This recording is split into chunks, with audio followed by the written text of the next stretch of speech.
Hi, everyone. As part of our Astoria Mutual Aid Community Spotlight series, I recently spoke with Astoria Mutual Aid co-founder Maryam Shariat Mudrick. Maryam and I discussed what it means to live in and be a part of the Astoria community, the reasons behind starting Astoria Mutual Aid, and its growth to over 1,100 volunteers. We talk about the need to address the societal and structural gaps within our community, and how we can't just be involved without taking a stand. Finally, we cover what's next for the Astoria Mutual Aid Network and how and where new volunteers can contribute.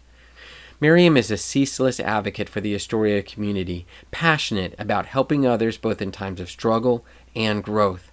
So if you've ever been curious about the inspiration behind Astoria Mutual Aid or looking for ways to give back to your community, please stick around and enjoy our very own Maryam Shariat Mudrick.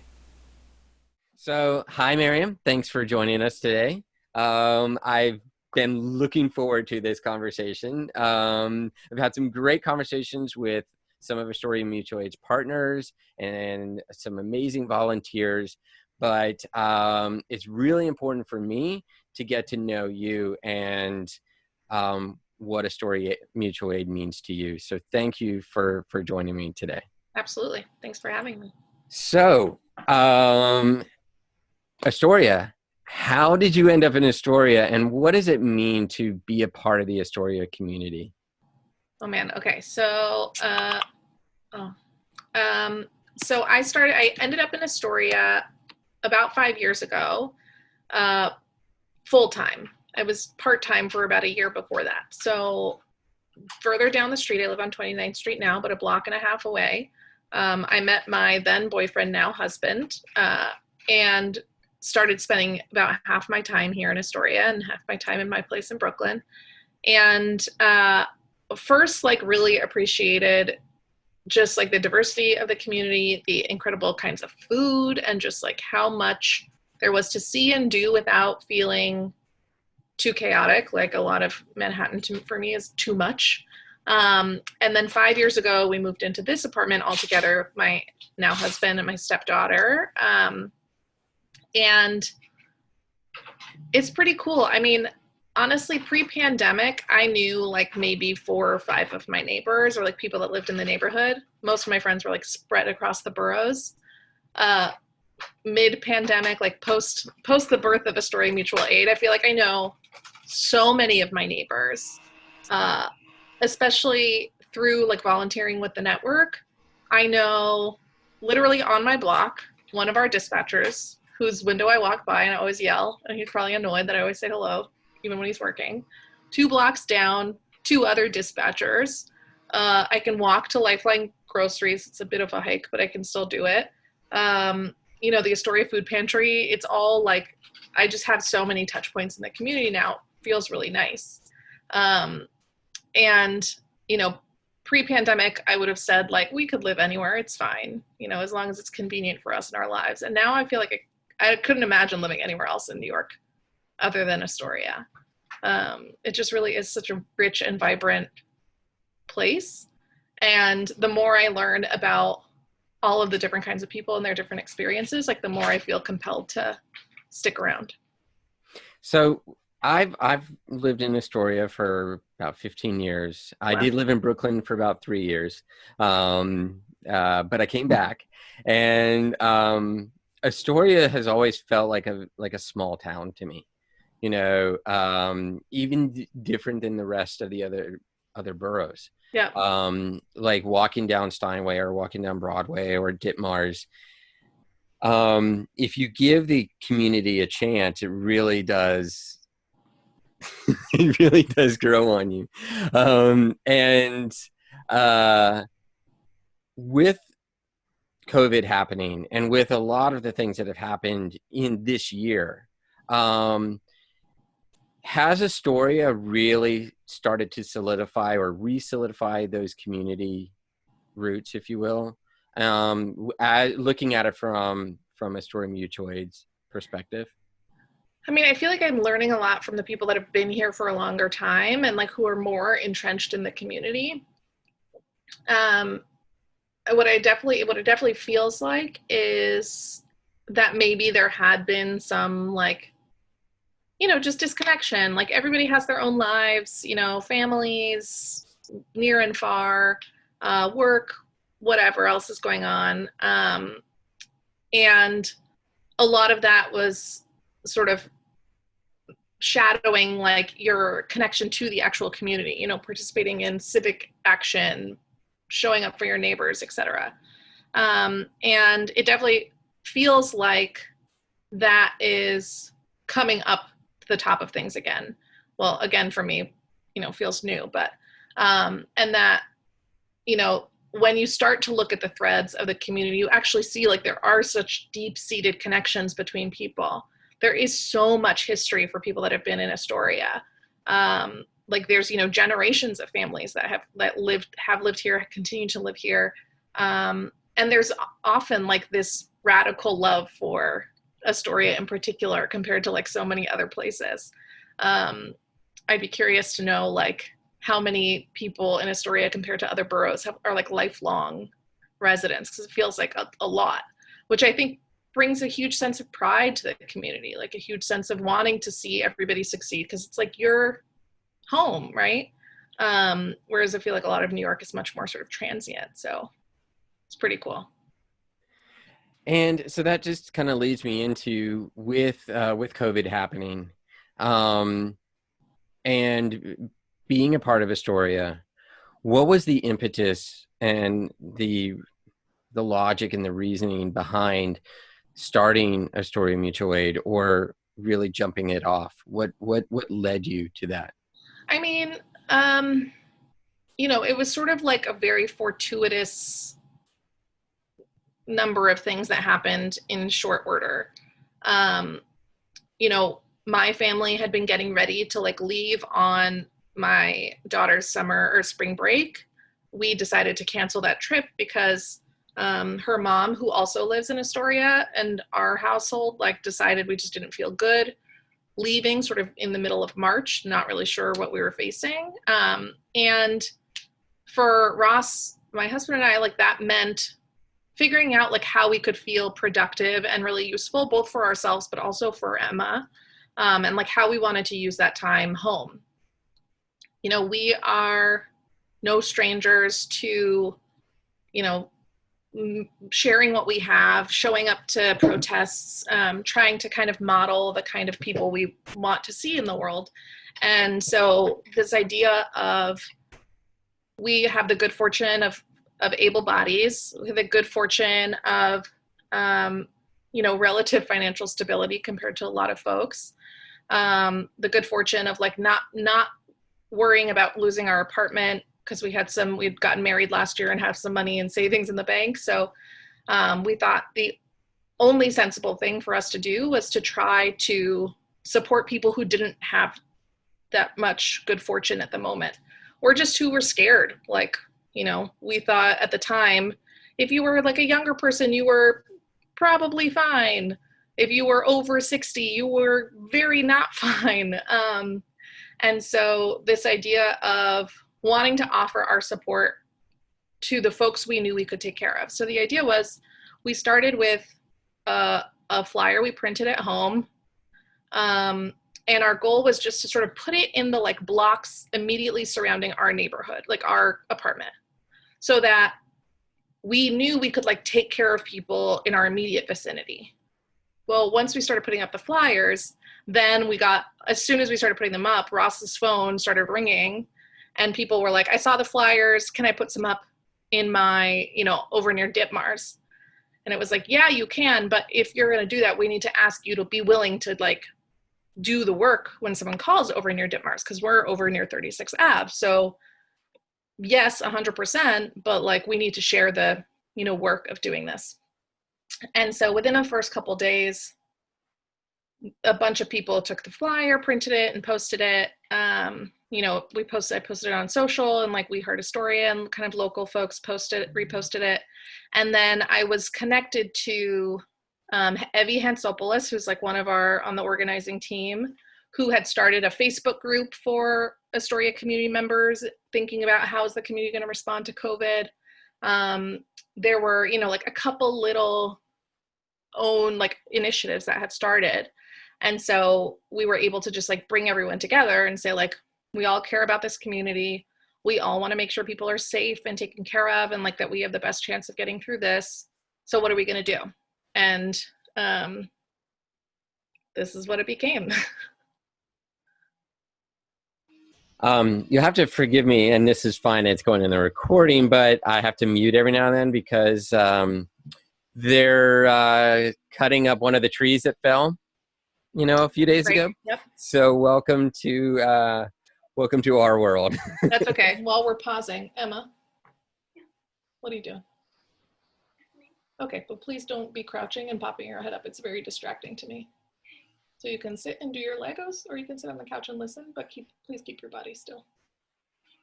Okay, thank you. Are you gonna sit back in the corner there? Yeah. Okay, but people are gonna be able to see you. Okay. Okay, I think he's good for right Great. now.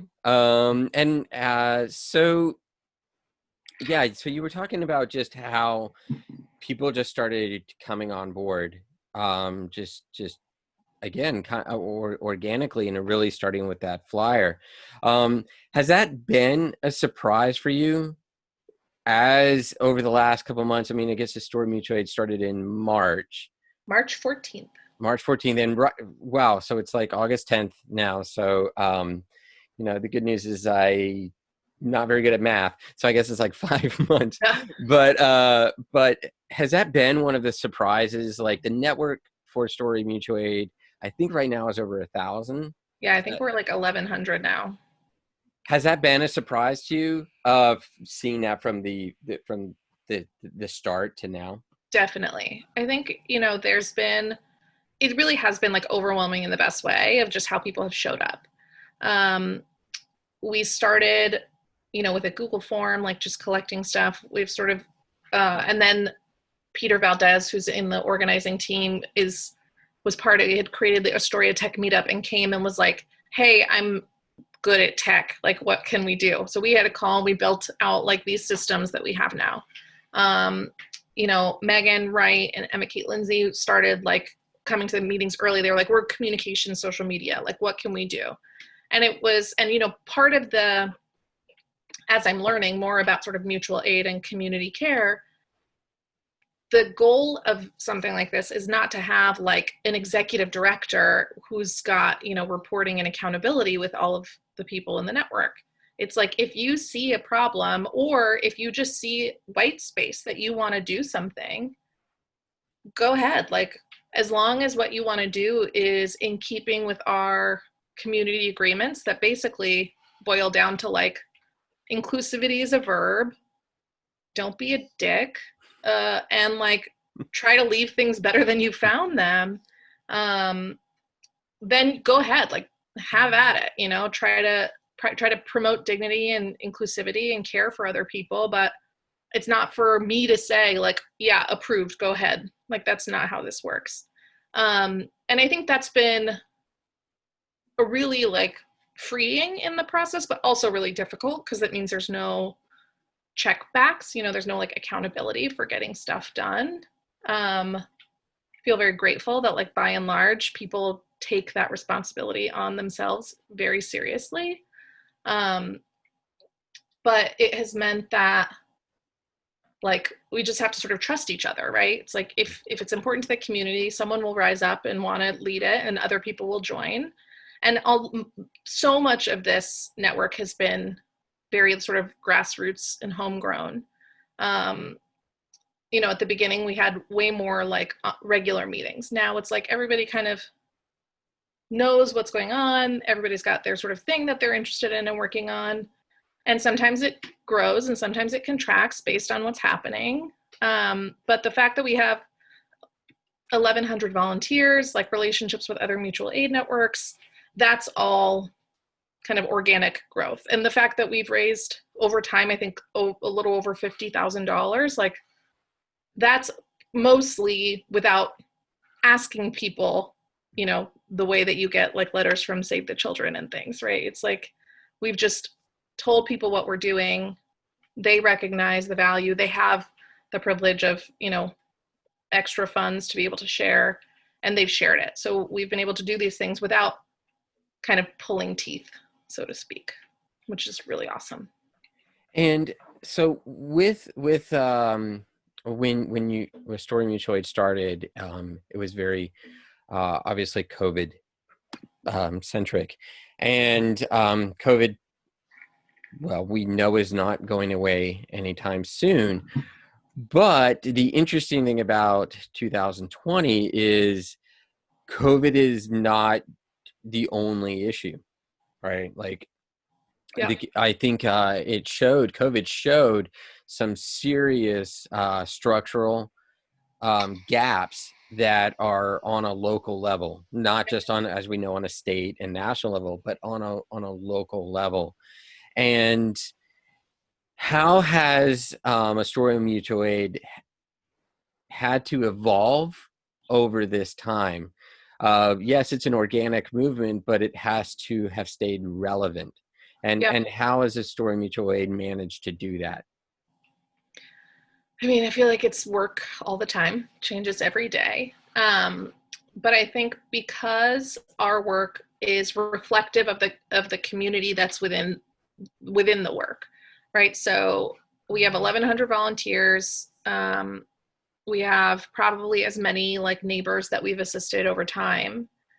You know, definitely the volunteers are driving more of the outward action because they're the ones that are involved. And the reality is, if you are in the position to be able to like donate your time, donate your resources, chances are you're on the more like forgiving and flexible end of the spectrum in the face of this virus, right? You probably have a job, or you were able to access unemployment, or you have savings or other things that like make it less urgent for you kind of going through this experience. And what became very clear as you're looking at what people are asking for, calling for groceries, calling for XYZ assistance. When you look at like where those communities, if we map them, where they're kind of concentrated. If you look at the information that they give us, people give us about like the kinds of work they were doing or what kind of situation they find themselves in, it's very clear that it parallels sort of the overarching injustice and inequity across the community broadly, right? If you are an undocumented person in the face of this virus who cannot access unemployment because that system's not made to serve you, who cannot work because all work is shut down, who has kids at home because schools are closed, like you're just sort of compounded in this moment. It definitely, I think, brought to the surface for a lot of people who hadn't had to think about it before, really just like how unjust and unequal our daily lives are. And so, we are not a partisan organization, but when you really interrogate like who needs assistance and why, it's not because of COVID. It is like a political thing when you look at it, right? It is like people who are systemically under accounted for or under considered in policies and programs. Those people need the most assistance during COVID because they didn't have help and assistance to begin with. So they're even more affected. And so we, have had to make it really clear in different instances that we are a nonpartisan organization, but we can't be non-political, right? Helping people connect to food resources, that's political. Like that's, helping people get access to unemployment when they previously couldn't, or asking our legislators to take care of people who are unlike us, that's political, right? Like if, so it's been sort of difficult, even for me, like as a pretty progressive, think of myself as a pretty woke person who's like really thinking about a lot of these things for the first time with a really critical lens. I think it's been sort of a wave where a lot of people are sort of coming to these realizations in waves, and a lot of this in Astoria Mutual Aid sort of at the forefront of those waves. And then of course you layer in like the current Black Lives Matter movement and moment. It's like we can't we can't be like, yeah, we care about our community, but we're not gonna also then name the fact that there is racial inequity and racism in our society. And that if we want to help keep Astoria safe, it means making sure every Astorian is cared for, regardless of what intersection they live at or what their job was before. And we've definitely lost some volunteers over time because of our willingness to be more like politically overt. And again, the point is not to get everybody to vote a certain way. It's really to get everybody who can to vote. That's important. Or to register for the census. But it is just about making sure, like, when you put dignity at the center of things, you have to admit then that there is a lot of undignified behavior out there. And so the way we behave can hopefully shift to a more dignity-oriented way of being. Well, I mean, that was a really interesting point when you brought up like Black Lives Matter and one of those tenets again of dignity. And I think that, you know, when you think about politics or political in general, that gets kind of like this, puts this bad taste in people's mouths, right? Like you immediately think of Washington or Albany, or you immediately think of what we normally associate with politics. But things have to get done. Right. And you know, politics move with public opinion. And I mean, public opinion has shifted greatly over the last, even over the last 5 years, you know, where people are standing up and they're saying enough. Like, I think that was the big thing about like George Floyd, was this kind of like enough moment where we've been witness to some pretty horrible examples of racial injustice. Yeah. But then there just comes this point when it's like you're saying, you cannot be involved without taking a stand. Yeah. You can't, you literally can't say, I care about this group of people, or I care about all groups of people, or however you want to define it, without saying enough. Right. You have to admit that there's injustice to acknowledge that you want there to be justice, right? Like, right.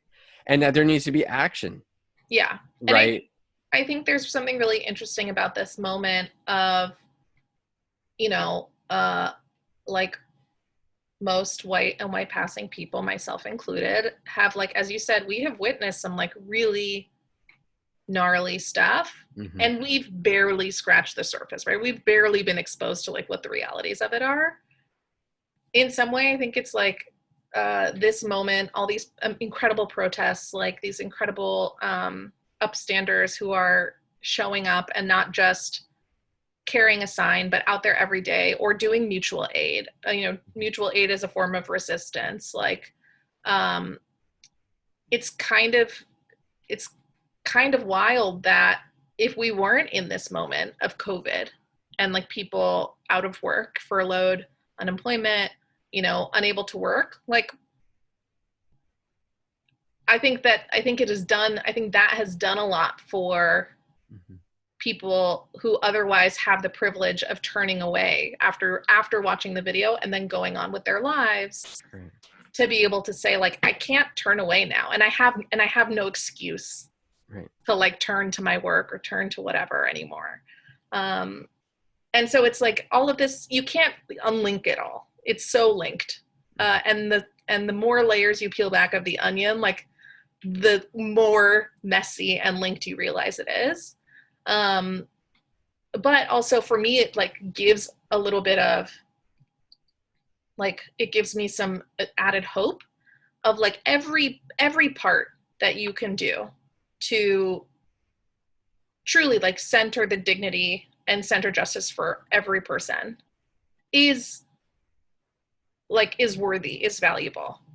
It's like where you see it and turn away from it, that's where you're not pulling your part. And so in the context of mutual aid, taking your extra cans of food to the Astoria food pantry, like that's part of it, right? That's important. It's important to recognize there are people in our community who don't have as much as us. And there is a thing as like us having more than enough, right? Like we should use this opportunity to build compassion for one another, like center each other's humanity and recognize that if we're not going to do it now, if we're not going to say like enough, like I'm not working, I'm stuck at home reading news or whatever. Like if I'm not going to do it now, then when, right? There's like nothing else for us to look at because we can only just look at our screens.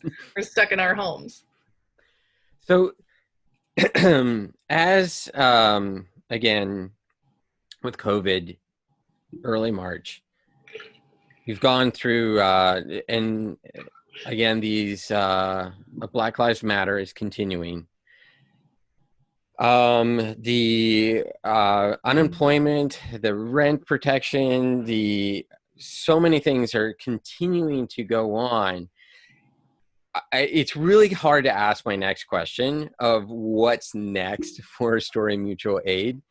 And I think the reason why is because Astoria Mutual Aid, in my opinion, responds as needed, right? So can you answer that question about what's next, or is there maybe how Astoria Mutual Aid operates? Is that that has evolved?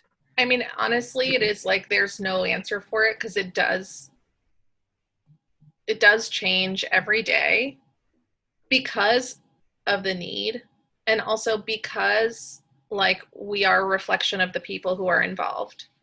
So if we were 1,000 housing organizers, our work would more likely be focused on where that skill and competency is. Because we are like 1,000 people with various interests, I think we will continue to like be a container by which people can share those interests, find other neighbors that want to support, and like connect with the community and work to sort of address one potential solution for that issue. We are not a nonprofit.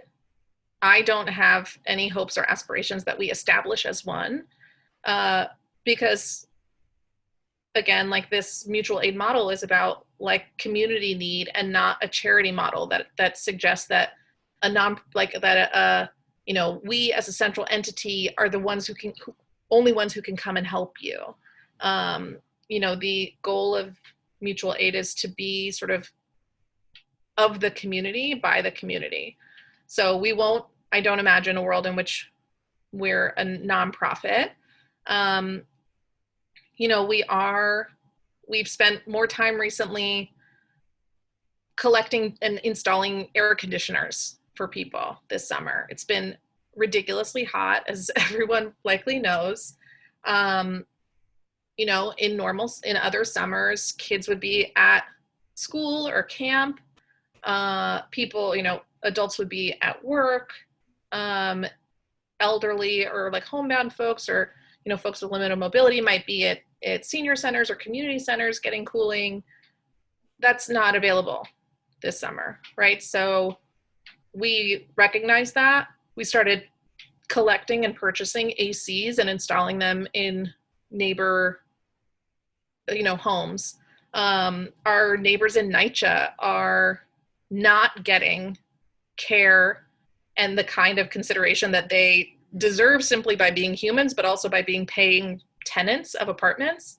And so we've tried to focus to make sure that folks in those buildings have air conditioning, even if it means, we're buying air conditionings at a discount from Best Buy and installing them with the help of local neighbors. So that's like where we are now, right? Looking ahead, we're thinking about what are we going to do to help support families as things transition to school. A lot of kids are going to be still home, whether we don't know, things are changing, but how can our community show up to give kids like more enrichment at home, to give parents the space they need to work, or just a break from 24-hour parenting cycles. So that's part of it.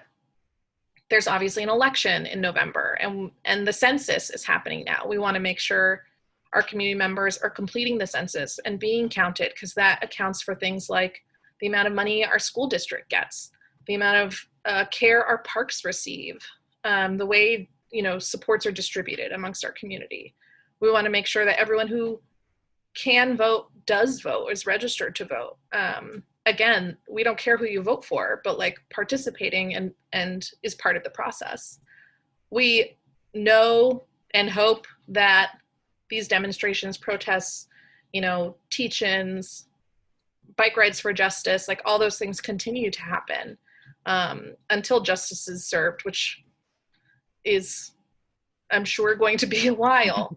And so we're sort of thinking about it, but we can't think too far ahead either, because if people aren't socially distancing, aren't respecting rules, aren't wearing their masks, aren't trying to get this virus under control, we could end up in a position like we were in March, where actually all we're able to do is get groceries for folks, pick up prescriptions, because we're all sort of stuck at home again. So we don't have a strategic plan. We don't have like a 12-month plan.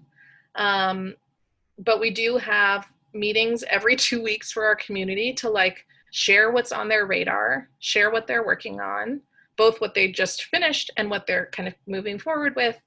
And that's an opportunity to hear and understand like what else is happening in the community, and also say like, oh, I think that's a really good idea, I'd love to help out, or like, how do we get more people involved, and see where things sort of flow with the interest of the community members. Yeah, I'm glad you mentioned the weekly meetings and whatnot, because one of the things that I've learned just observing and being in some of these meetings is a lot of times somebody wants to help and they simply go, well, I don't know if what I have to offer is really going to help, right? Like there's this kind of paralysis, if you will. Yeah. But when somebody comes and they sit in a meeting, like I sat in a town hall meeting just a couple months ago and realized that my background in storytelling and in video is actually something that can help drive the message. Yep. And somebody else may have a background or a talent that, yeah, in a typical non-COVID world, they fit in nicely. But with COVID, it's kind of like, especially in March, people were just like, well, I don't know what to do. Yeah. And so to have those meetings and to have that opportunity. So if somebody wants to help, yep, somebody wants to be a part of Astoria Mutual Aid, but they don't know what they have to offer, what's the first thing that they can do? Where can they get integrated, if you will? Yeah. So the first thing anyone who wants to be like in the mix should do is sign up at astoriamutualaid.com/volunteer. So when you do that, you're in our database, which means two things will happen. One is, if a neighbor near you needs assistance, the kind of assistance you're able to give, that is to say, you've said you're able to help people with grocery shopping, and a neighbor near you needs assistance with grocery shopping. Being in our database means our volunteer coordination team, our dispatchers, can reach out to you and say, hey, Daniel, a neighbor in your community needs assistance with grocery shopping. You've said you're willing to help with that. Can I put you in touch with them, and can you work it out and get them what they need? Great. So at a minimum, then you're like available for us to proactively reach out to if someone kind of who meets your geographic proximity and what you've said you're willing to help with matches. So then you're in the system. You'll also then get like our, 2 or 3 time weekly email newsletter that has information about what we're doing and about what other members of the community are doing. And so then you're in the mix, right? Obviously follow on social, XYZ. When you sign up, you also get an invitation to join our Slack workspace, which Not that people need another account to have, but is where like a lot of our kind of ongoing coordination happens and like teaming on projects happens. Um, and that's just a good way to like peek in at the different kinds of work that are happening. We have channels about homesteading. So if you want to learn how to be a better urban gardener, we have a channel there where you can connect with other people who are urban gardeners who want to both garden for at home, but also want to like are talking about building community gardens in Astoria. You might be really passionate about civic action and elections. Well, we have a team of people who are passionate about getting people registered for the census and registered to vote. So they have a channel where they talk about different places they could go to show up to volunteer.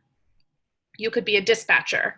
So you can, from the comfort of your home, like monitor and respond to our phone and email requests as they come in. We have trainings for that every Thursday.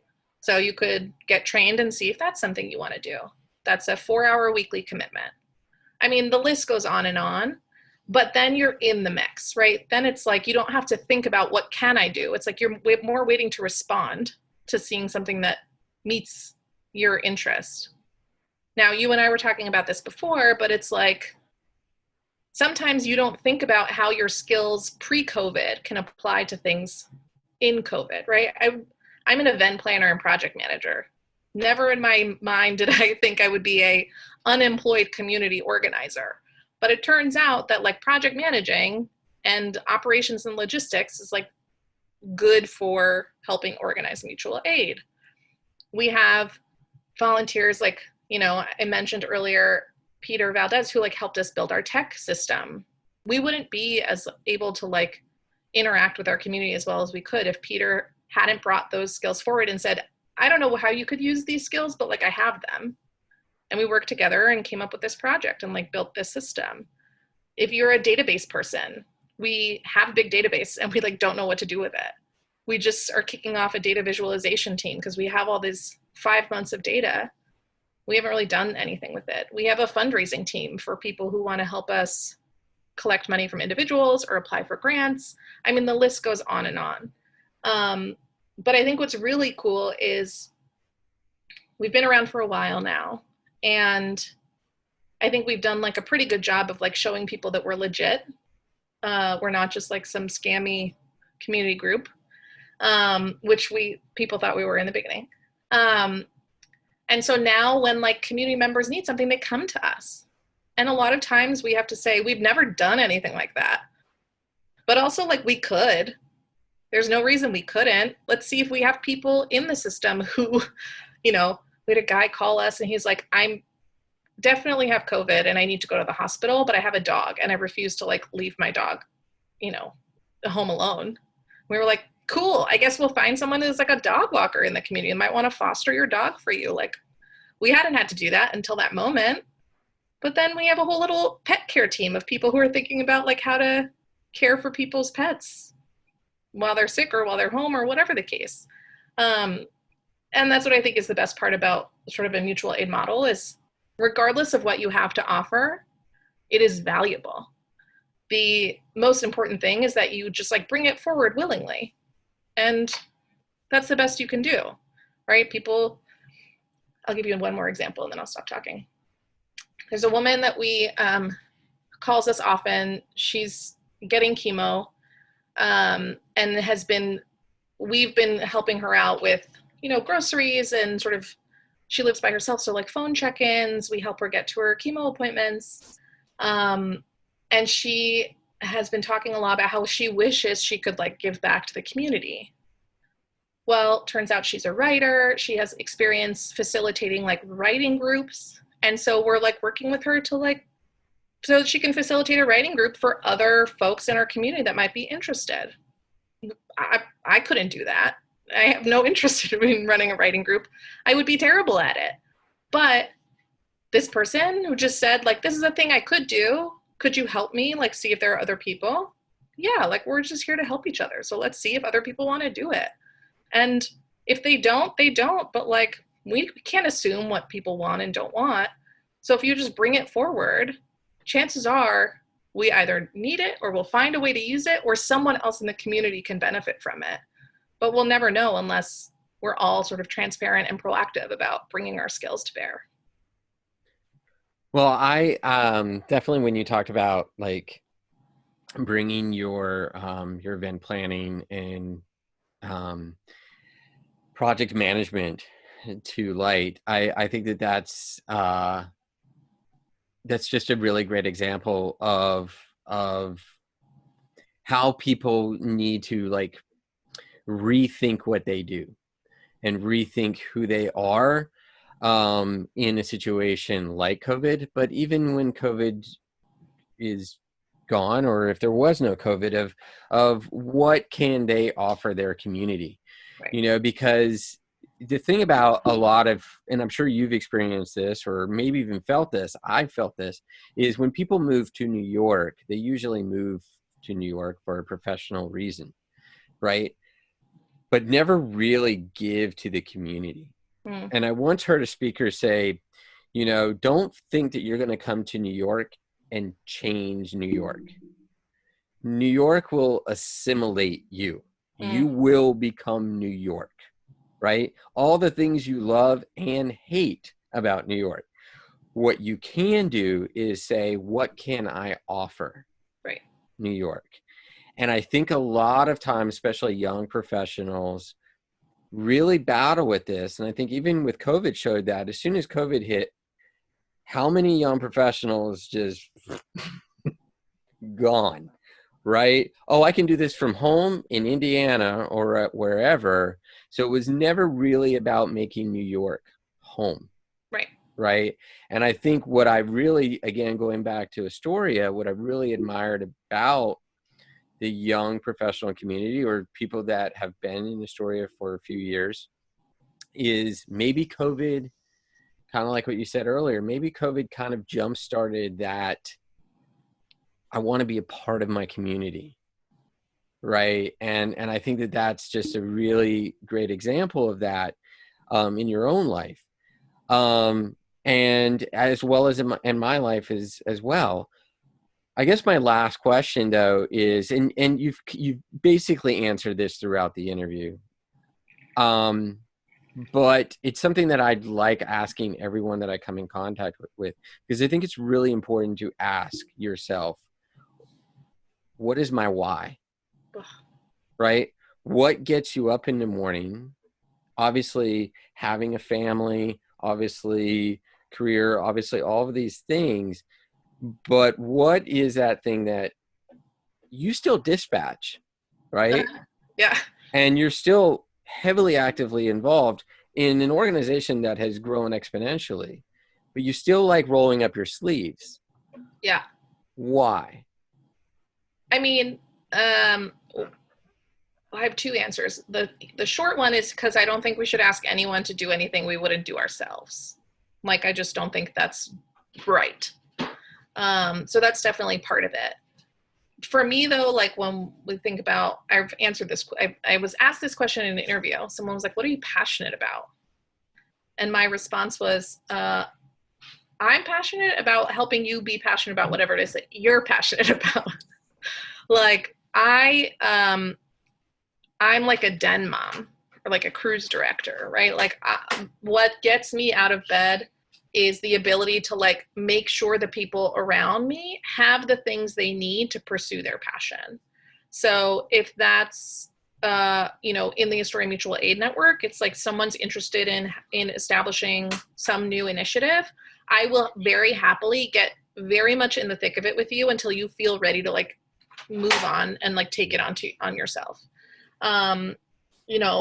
Professionally too, like I don't work with nonprofits in only a particular cause space because I'm not hyperly cause oriented, but I do only want to work with people and organizations that are really clear about what they're chasing, what their vision for the future is, and that vision is like centering dignity and equity for folks. So for me, the why is because like, well, also like, why not? Like, we're here is not getting better unless we actually want it to get better. And so if I can both get into the mix of it and like do my part and feel useful in the doing, which is different than the useful in the like tinkering for me. I need both of those things. But the tinkering, I think, is harder for people, right? Like putting a plan in place, outlining a process. For people, that feels a lot like work. For me, that's like what gets me going. So if I can bring that to folks and then let them go and do the work itself, because that's where they're passionate, then I'm game for that. I love that. I love that. You and I are very like-minded in that of if somebody has a vision, how can we help them get there? Yeah. You know, and that can be an organization or that can be somebody that likes to walk dogs, right? Like it's all in the same. It's just a numbers thing. Yeah. So thank you for everything that that you're doing, not only with Astoria Mutual Aid, but also just in the community in general. And thank you for taking the time to speak with me. Yeah. Thank you for being a part of it and for helping us tell these stories. Thank you for people for watching and for doing the work of building the community we want to continue to inhabit. Awesome. So people can find you or find Astoria Mutual Aid on the website, which we'll post. And then the best way I've heard through you and through a lot is eavesdrop on some of the Slack groups. You don't have to get involved immediately. You can listen from afar. And I guarantee you, just from my own personal experience, somebody is going to say something and it's going to click and you're going to be like, I can do that. Yeah. So yeah. And if you don't, reach out to me, send me a text or a Slack or whatever. And chances are there is someone else who wants to do it too. And maybe they're also just peeking on Slack. So we'll get people connected if it means moving our community forward together. Awesome. Well, Maryam, thanks again. Thank you, Daniel. Have an awesome day, and I'm sure I'll see you at another meeting. But yeah, so all right, take care. Bye.